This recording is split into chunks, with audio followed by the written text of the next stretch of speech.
Hello everyone, welcome back. ಇವತ್ತು ನಾವು ಮೋಮೋಸ್ ಹೇಗೆ ಮಾಡೋದಂತ ನೋಡೋಣ. ಅದಕ್ಕೆ ಕ್ಯಾಬೇಜ್, ಕ್ಯಾರೆಟ್, ಅಲ್ಲ ಮತ್ತು ಹಸಿಮೆಣಸಿನ್ಕಾಯಿ ಬೇಕು. ನಾದಿದ್ದ ಗೋಧಿ ಹಿಟ್ಟಿಂದ ಸಣ್ಣ ಸಣ್ಣ ಉಳ್ಳೆ ಮಾಡ್ಕೊಳ್ಳೋಣ. ಇವಾಗ ಪೂರಿ ಸೈಜಲ್ಲಿ ರೋಲ್ ಮಾಡ್ಕೊಳ್ಳೋಣ. ನಾವು ಮಾಡಿಕೊಂಡಿದ್ದ ಸ್ಟಫಿಂಗನ್ನು ತಗೊಂಡು ಅದರಲ್ಲಿ ಸ್ವಲ್ಪ ಉಪ್ಪು ಮತ್ತು ಗರಂ ಮಸಾಲ ಹಾಕ್ಕೊಳ್ಳಿ.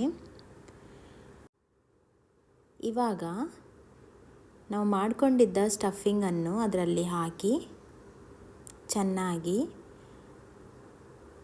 ಫೋಲ್ಡ್ ಮಾಡಿಕೊಳ್ಬೇಕು. ಈ ಥರ ಚೆನ್ನಾಗಿ ಫೋಲ್ಡ್ ಆದಮೇಲೆ ಸ್ಟೀಮ್ ಮಾಡಿಕೊಳ್ಬೇಕು. ಅದಕ್ಕೆ ನಾನು ಇಡ್ಲಿ ಪಾತ್ರೆಯನ್ನು ತಗೊಂಡಿದ್ದೀನಿ.